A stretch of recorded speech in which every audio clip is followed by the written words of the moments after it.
The Soul Hunter, a novel of suspense by Melanie Wells from Day of Evil series, book 2. Starts with a quote. There's lots of parentheses in this quote, and the things that look like parentheses, but they are more square looking and not rounded. So I'm gonna read this quote indicating the parentheses and stuff, and then again not without them, just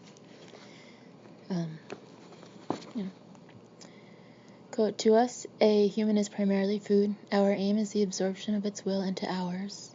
and then in square parentheses, but, close, one must face the fact that all the talk about, in parentheses, the enemies, close parentheses, love for men, is not, parentheses, as one would gladly believe, close parentheses, mere propaganda, but an appalling truth.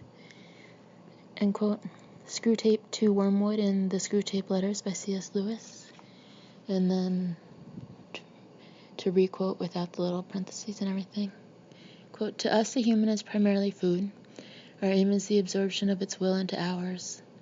One must face the fact that all the talk about love for men ... is not mere propaganda, but an appalling truth. End quote. Chapter 1. You'd think I'd have learned my lessons by now. Some people, it turns out, are not what they seem. Some secret, it turns out, are better left untold. And some specters, it turns out, are better left unseen. And the answers, it turns out, don't always arrive in order. And when they do show up, they just might kick open a door you're better off leaving closed up tight. I thought I'd gotten all the education I needed a year or so ago. Starting with an innocuous decision I'd made to go to a cold spring pool on a hot summer day.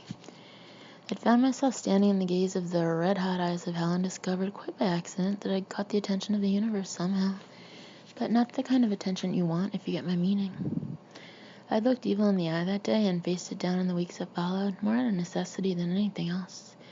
Certainly had nothing to do with bravery or spirituality or any exotic QIXOTIC sense of adventure I might have had. I just found myself in the target zone, so I'd fought when I had to, ducked when I could, and run when I couldn't think of anything else to do. And I'd eventually gotten out of the whole mess with a good-sized dose of grit, some help from the Almighty, and a couple trips to Chicago. It began this time as some of my least intelligent moments do in front of the mirror. It was the eve of my 35th birthday, and I was feeling the need for self-examination, I suppose. Some misguided ritual to mark the passageway to the other side of my 30s. Magnifying mirrors were invented by Satan, I'm convinced. No human I've ever known could spend any time at all in front of a magnifying mirror, examining pores and eyebrow hairs without coming away from there with a toxic sense of shame and self-doubt. On this occasion, I committed the additional catastrophic error of looking at myself from behind. In a department store dressing room, under fluorescent lights, while trying on bikinis in winter. To my dismay, stuck right there on the back of my formerly firm legs were my mother's thighs. My mother's Texas milkmaid thighs.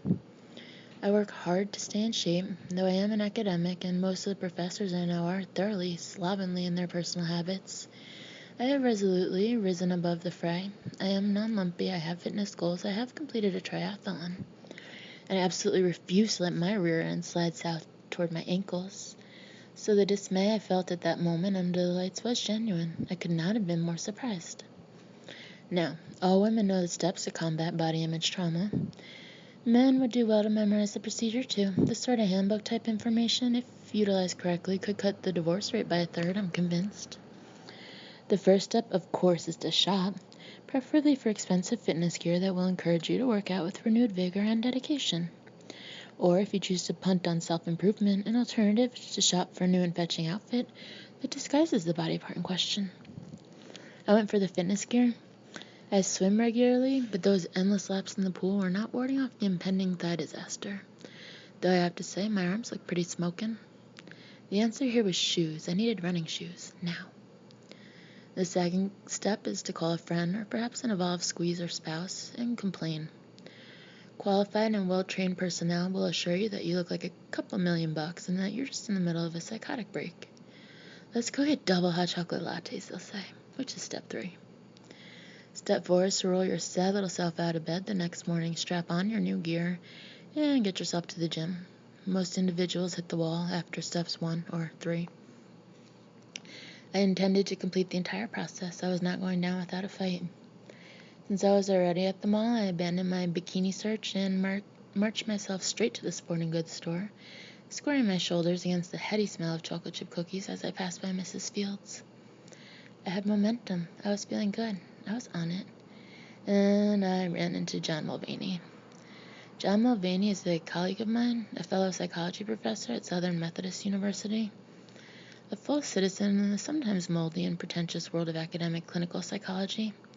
That is the entire extent of our common ground, that and the fact that we both believe deeply that he is a genuinely pathetic human being. We'd crossed paths the year before in a bizarre incident that left me with a strange mix of pity and loathing toward the man, and a powerful urge to avoid him. In this instance, avoiding him was impossible. I literally bumped right into him.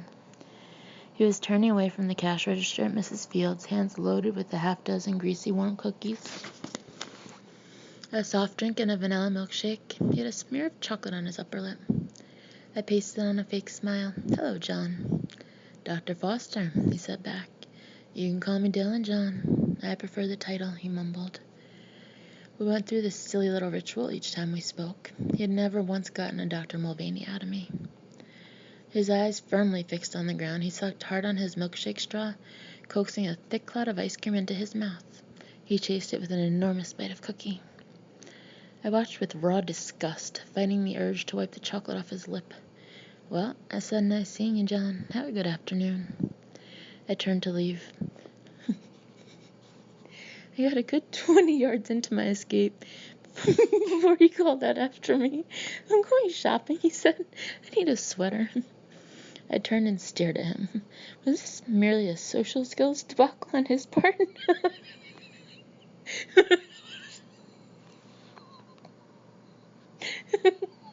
Or had he gone insane? Incredibly, he kept talking. "And then I'm going to see a movie, the new art film, at the Inwood." "Okay, John, have a good time." Why do academics love art films? And why was John Mulvaney telling me about his afternoon plans? I shot him a little wave and walked away, rapidly. I made it this time, a clean exit. I bought myself some nifty high-tech running shoes after a fairly intriguing ritual of rolling up my jeans and walking barefoot in front of the salesperson so she could see.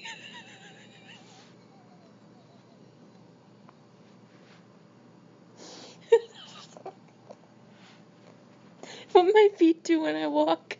I pronate, apparently. And then I initiated step 2 and called my evolved boyfriend. "David Tchaikovsky," he said. "I hope you know the correct answer to this question." "What question is that, Sugar Pea?" "What do you think of my legs?" Let's see. Many men would fail this test, but not me. "Darling man, the correct answer," he said, "if I recall from years of answering this sort of question miserably, in other less crucial circumstances, with other less fabulous women, is that your legs, like the rest of you, are perfect, wonderful, sublime." "Flabby? Absolutely not." "Good man. Why?" "No reason." "Want to meet me for a double hot chocolate latte?" "I'm working, babe." Rats. So much for step 3. "Funeral today?" "Nope." "Body coming in?" "I don't know how you do that job." "I don't know how you do yours either, Professor. At least my patients are mentally stable." "Your patients are dead." "Exactly. I don't talk to them. I don't worry about them. I don't listen to their problems. I just drain them and dress them." "That's so gross. I prefer to think of it as a necessary art." "How do you figure?" You try to make a 97-year-old dead person with no teeth look like they're 40 years younger and in deep, peaceful repose. It's not easy. I can see that. Are you still taking me out tonight for a surprise birthday dinner? Check. Italian food? Check. White tablecloths? Check. Expensive wine? Mid-list, I'd say. Death business been slow? Check. About 6:30. You'll be late. 7, I said. Check. See you at 7:30. Check. We hung up. David Tchaikovsky is an enigma to me. Delightful man. Smart, charming, good-looking, adores me. Owns a funeral home in Hillsboro. I can't quite get past that last part. I spent the rest of the afternoon, a rare sunny Saturday in January, embarking on my new thigh recovery program. Lunges, squats, weights, and a 3-mile run. Take that, milkmaid. I'd be lucky if I could walk the next day. After my workout, I showered, stared at my thighs some more. I swear they look better. And then spent a good half hour prepping for my dress-up pre-birthday date with David. All in all, a pretty high-end day for me. I was smack in mid-primp when I heard something at the front door. It was a knock of sorts. More of a thump, actually. Or a clunk. I heard a car pulling away from the house. Maybe I missed UPS or something.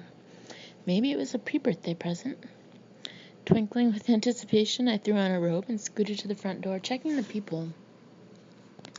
I unlocked the deadbolt and then opened the door. Something slid across the wood and smacked heavily onto the floor of the entryway, catching my baby toe under its end. I let out a little scream, a mixture of pain and indignation, and looked down to see what had fallen into my house and onto my foot. It was an axe. I couldn't see it clearly against the hardwood, so I reached down and picked it up, then flipped on the light. My hands were red. Why were my hands red? I turned the axe over in my hands. The axe was red. Had it just been painted? I looked over at the light switch. A handprint was smeared in red on my wall. My handprint. I squinted at the blade. There was hair on the blade. I dropped the axe, my eyes widening as it thwacked heavily to the floor. I slid to the floor, my back against the wall. That axe was covered in blood. And that, of course, was the moment I knew I'd made my first mistake.